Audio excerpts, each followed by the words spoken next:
And we're back for another vlog. Actually, hindi ko dapat i-vlog to kasi gusto ko lang ipakita yung mga super special na mga tours na pupuntahan namin. Pero dahil spring ngayon at Hanami season or flower viewing season at cherry blossom season, look at this. Syempre, papakita ko sa inyo ang mga spots na katulad niyan. Kahapon, nasa Ohori Park and Maizuru Park kami, dito pa rin sa Fukuoka. And ngayon, dito kami ngayon pupunta sa Nishi Park. Malapit lang yun din malapit lang din yun dun. Parang mas less known siya than those two parks. Konti lang yung tao dito. So, yun, punta na tayo doon. Okay. Nandun na sa kabila si John. Ayan siya, oh. Tatawid tayo. Going to the other side. Sabay tayo sa mga tao. Sabay tayo sa mga lola. Yan sila, oh. Hi! Yay! We're here! Hi! Hello.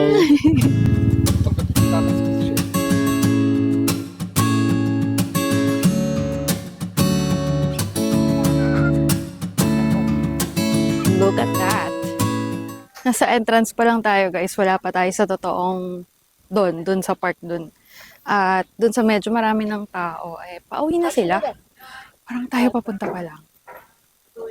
Full bloom na dito sa Fukuoka Ganda ng timing Last year kasi sa Tokyo, naka full bloom din naman kami na experience doon pero pauwi na kami halos. Latter So part parang na. ngayon sakto. Ang haba pa ng stay namin dito so marami pa kami makikita. Kaya mag-follow pa. Sino yan? Samurai yata siya. You say? Ito yung suot namin dito ngayon. 2 layers sa baba. 3 layers sa taas, pero manipis lang. Diba? Nagbe-blend in kami sa kung paano yung mga outfitan nila dito. Halos kapareho namin. Ginagaya lang namin. Tsaka actually, yung mga damit namin, dito na rin namin halos binili to Diba? Yes. Naipon-ipon na natin to dito from iba-iba. GU, Uniqlo, thrift stores. Ayan. Bus store, yun nga. At saka, ano yung isa? Second Street. Second Street. Yun, mga favorite namin bilihan ng mga damit. Marami yung pondo, no?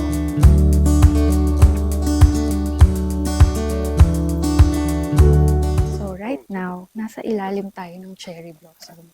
Napakasarili ng feeling. Thank you ka na lang talaga.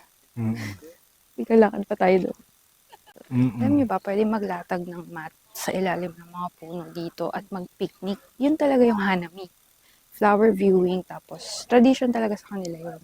Na nagpo-flower viewing, with family, friends, kumakain together. Saya. Kung meron lang talaga kaming picnic mat dito. Ayan, katulad nyo, makikita nyo sa likod ko. Ganyan mga ginagawa nila.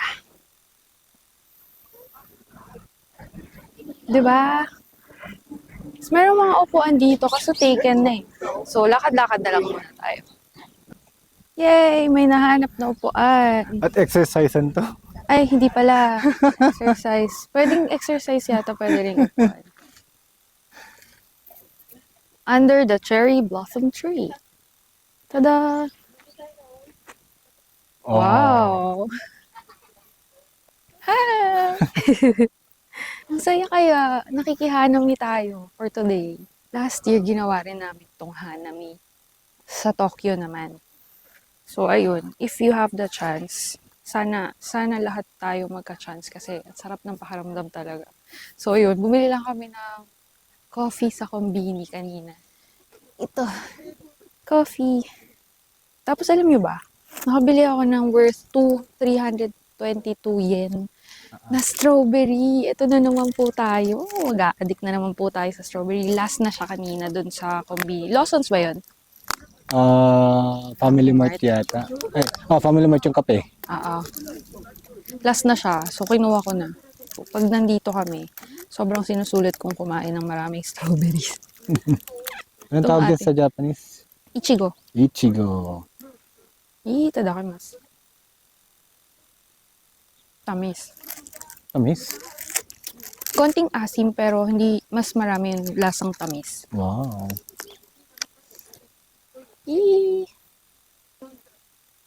Lang nangangalay na ako.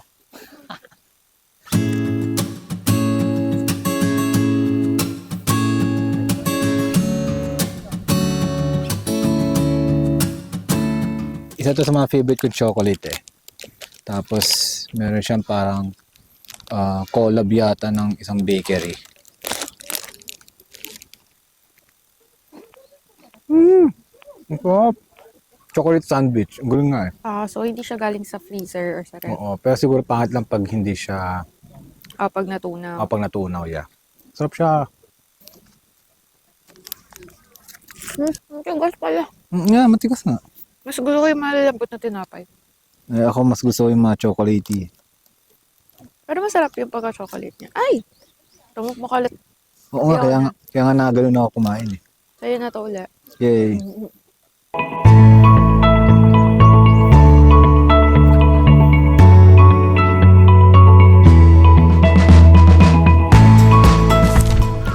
Ito, mas magandang spot.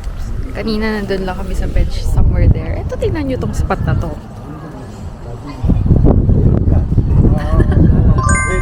May tables and chairs. Free park lang to. Wala kaming binayaran dito. Oh. Tingnan nyo naman. Ang ganda, diba? Yan yung background namin. Statwa pa oh.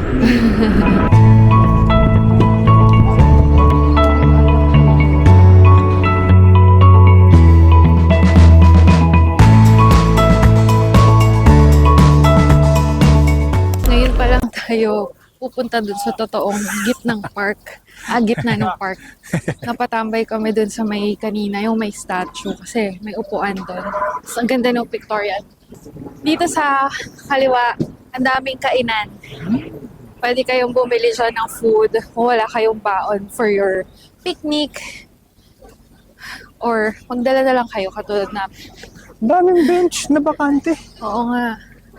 Ito na yung totoo. Basta maraming cherry blossom trees. Tinan nyo. Nagpipiknik sila dito. Ang galing. Tinan mo to, parang aabot sa ulo. Pag naglakad ka dyan, dililakad ka. Abot ba? Abot yan. Boink! So, don't touch the trees. Look, don't touch. Yes. Okay? Pwede Hi. nyong i-touch yung mga nasa floor na. Kapag pupulutin nyo na sila. Katulad ko, mahilig ako mamulot ng mga petals or flowers. Pero pag Yes. nakakabit pa siya, don't shake the trees and don't touch the flowers. Huwag din kayong pipitas. Naiihi na yan, Ayun, pero ang dami pang stop. Kasi paano hindi ka magsa-stop? Tingnan mo yun, no? Ganda. Boogs.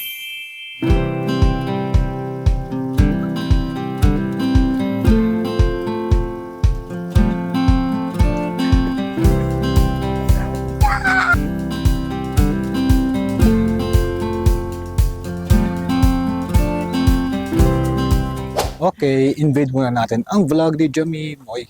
Hindi na ako nag-vlog sa channel ko kaya dito lang tayo mag-invade. Ang ganda dito. Dito tayo ngayon sa parang observational hindi ko alam. Observation deck yon. So kita yung overlooking ng papunta doon sa may something there. Okay, papakita ko sa inyo. Ganda, may cherry blossom dito as usual and alam.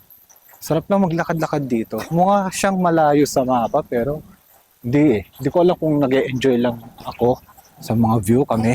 Kaya nagmumukhang parang ang lapit. Or talagang malapit lang talaga. Ganda oh. Pakita ko sa inyo yung view ha. Agila. Ano yun? Oh. What the F is that? So ito yung view. Tada!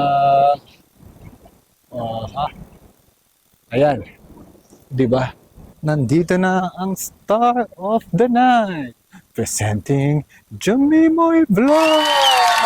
Yay! Ay, si CR. Alam nyo ba guys, pag nasa Japan lang kami or nasa galaan lang kami, usually naaaraw. Tsaka, more than 1,000 steps a day. Kasi pag nasa bahay kami, hindi kami lumalabas. Lalabas na kami kapag may errands or may kailangan talagang gawin. Pero pag sa galaan, sobrang dami naming energy lumabas. At umabot nga pala tayo sa observatory. Wala tayong plano. Observation deck. Observation deck. Parehas tayo nagkamali. Sinabi ko rin yung kanina. So, sa likod ko yung dagat. There. Ang daming magandang spots talaga dito sa Japan, ano?